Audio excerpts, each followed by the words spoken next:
ಓಂ ಹ್ರೀಂ ಭೈರವಿ ಕ್ಲಾಂ ಹ್ರೀಂ ಸ್ವಾಹ. ನಮಸ್ಕಾರ. ಈ ಫಲದ ಬಗ್ಗೆ ಮಾತಾಡೋದಕ್ಕಿಂತ ಮುಂಚೆ ನೋಡಿ, ಒಂದೇ ರಾಶಿಯಲ್ಲಿ ಎಷ್ಟೊಂದು ಜನ ಹುಟ್ಟಿರ್ತಾರೆ, ಒಂದೇ ನಕ್ಷತ್ರದಲ್ಲಿ ಹುಟ್ಟಿರ್ತಾರೆ, ಒಂದೇ ಡೇಟ್ ಅಲ್ಲಿ ಹುಟ್ಟಿರ್ತಾರೆ. ಎಲ್ಲರ ಭವಿಷ್ಯ ಒಂದೇ ತರ ಇದೆಯಾ? ಖಂಡಿತವಾಗ್ಲೂ ಇರಲ್ಲ. ಆಮೇಲೆ ಎಷ್ಟೊಂದು ಜನರ ಜಾತಕದಲ್ಲಿ ಗಜಕೇಸರಿ ಯೋಗ, ರಾಜಯೋಗ, ಮಾಳವ್ಯ ಯೋಗ, ಭದ್ರ ಯೋಗಗಳೆಲ್ಲ ಇರುತ್ತೆ. ಯಾಕೆ ಮತ್ತೆ ಅವ್ರ ಜೀವನದಲ್ಲಿ ಏನು ಬದಲಾವಣೆ ಇರಲ್ಲ? ಯಾಕೆ ಅಂತಂದ್ರೆ ನಮ್ಮ ಬರ್ತ್ ಟೈಮ್ ಮಿಸ್ಟೇಕ್ ಆಗಿರೋ ಚಾನ್ಸಸ್ ಇರುತ್ತೆ, ಬರ್ತ್ ಡೇಟ್ ಮಿಸ್ಟೇಕ್ ಆಗಿರೋ ಚಾನ್ಸಸ್ ಇರುತ್ತೆ. ಅವಾಗ ಅಸ್ತವನ್ನ ನಾವು ಜಾತಕಕ್ಕೆ ಮ್ಯಾಚ್ ಮಾಡ್ಬೇಕು. ಇದು ಒಂದು, ನಾನು ಯೂಶುವಲ್ ಇದನ್ನೇ ಮಾಡ್ತೀನಿ. ಯಾಕೆಂತಂದ್ರೆ ತುಂಬಾ ಜನದ ಬರ್ತ್ ಟೈಮ್ ಕರೆಕ್ಟ್ ಇರಲ್ಲ, ಡೇಟು ಕರೆಕ್ಟ್ ಇರಲ್ಲ. ಹಸ್ತದಲ್ಲಿ ಇರುವಂತಹ ರೇಖೆಗಳು, ಫಾರ್ ಎಕ್ಸಾಂಪಲ್ ಗಜಕೇಸರಿ ಯೋಗ ಇದೆ ಅನ್ಕೊಳ್ಳಿ. ಗಜಕೇಸರಿ ಯೋಗ ಹಸ್ತದಲ್ಲಿ ಗುರುಪರ್ವ, ಗುರು ರೇಖೆಗಳು ಹೇಗಿದೆ ಅಂತೇಳಿ ಮ್ಯಾಚ್ ಮಾಡಬೇಕು. ಹಾಗೇನೆ ನೋಡಿ, ಈಗ ವರ್ಷ ಫಲವನ್ನು ನೋಡುವಾಗಲೂ ಅಷ್ಟೇ 10 ಬೆರಳುಗಳಿಂದ ನಮ್ಮ ರಾಶಿಗಳನ್ನ ನಾವು ಲೆಕ್ಕಾಚಾರ ಮಾಡಬಹುದು.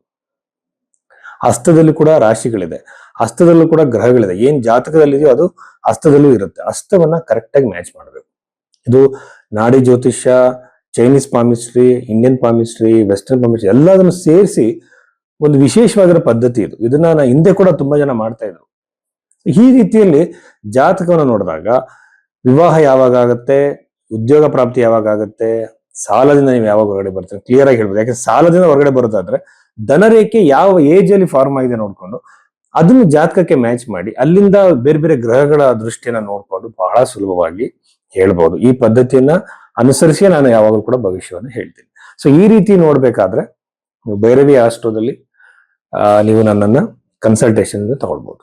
ಮೇಷ ರಾಶಿ 2026 ಮೇ 24ನೇ ತಾರೀಕಿನ ನಂತರದಲ್ಲಿ ವಾರ ಫಲದಲ್ಲಿ ನಾವು ನೋಡೋದಾದ್ರೆ ನೋಡಿ, ಮೇಷರಾಶಿಯಲ್ಲಿ ಕುಜಗ್ರಹ ಇರುವಂತದ್ದು, ರಾಷ್ಟ್ರಾಧಿಪತಿ ರಾಶಿಯಲ್ಲೇ ಇರುವಂತದ್ದು 9 ಡಿಗ್ರಿಗೆ.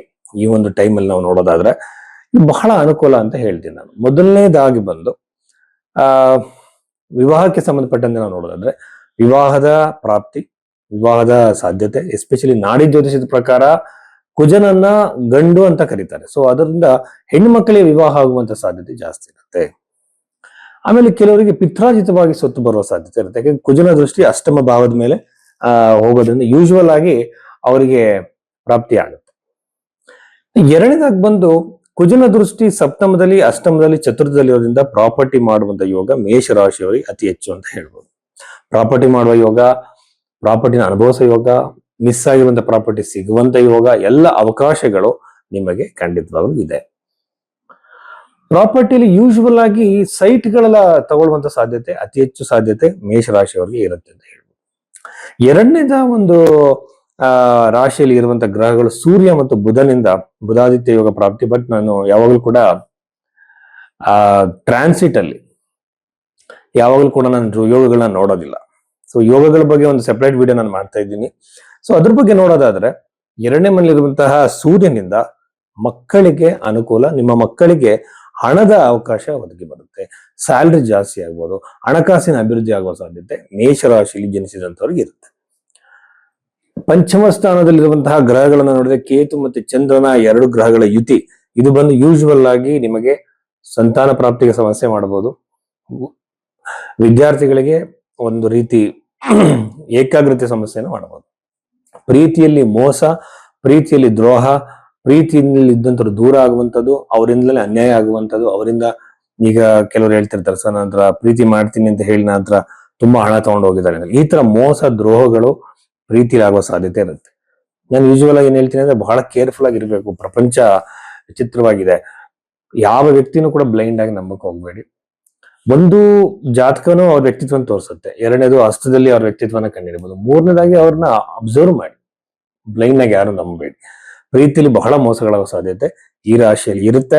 ಮೂರನೇ ಮನೆಯಿರುವಂತಹ ಶುಕ್ರ ಮತ್ತು ಗುರುಗ್ರಹಗಳಿಂದ ವಿಶೇಷವಾಗಿ ಬರವಣಿಗೆ ಮಾಡುವಂತಹ ವ್ಯವಹಾರಗಳನ್ನ ಮಾಡುವಂತವ್ರು, ಬಿಸ್ನೆಸ್ ಮಾಡುವಂತವ್ರು, ಲೆಕ್ಕಾಚಾರಗಳನ್ನ ಮಾಡುವಂತವ್ರು, ಆ ತರ ಜಾಬ್ಗಳು ಟ್ರೈ ಮಾಡ್ತಿದೆ. ಈಗ ಬ್ಯಾಂಕಿಂಗ್ ಎಕ್ಸಾಮ್ ಬಂದ್ಬಿಟ್ಟು ನಿಮ್ಗೆ ಯೂಶುವಲ್ ಆಗಿ ಹಣಕಾಸು ಮತ್ತು ಇದನ್ನ ಮಾಡುವಂತದ್ದು ಬರುತ್ತೆ.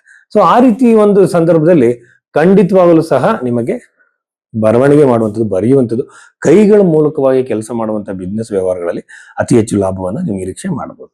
ಹಾಗೇನೆ ಮೇಷರಾಶಿಯವರಿಗೆ ಸಾಡೆ ಸಾಧ್ಯ ಭಯ ಇದೆ, ನೀವು ಭಯ ಪಡುವಂಥದ್ದಿಲ್ಲ. ಹನುಮಾನ್ ಚಾಲೀಸವನ್ನ ಮಾಡಿ ಅಭಿವೃದ್ಧಿ ಆಗತ್ತೆ. 11ನೇ ಮನೆ ಇರುವಂತಹ ರಾಹುವಿನಿಂದ ಸಡನ್ ಲಾಭ ಬಿಸ್ನೆಸ್ ಅಲ್ಲಿ ವ್ಯವಹಾರಗಳಾಗುತ್ತೆ. ಹಣಕಾಸಿನ ಅಭಿವೃದ್ಧಿ ಆಗುತ್ತೆ, ಸಾಲದಿಂದ ಹೊರಗಡೆ ಬರುವಂತ ಅವಕಾಶಗಳು ಸಿಗುತ್ತೆ.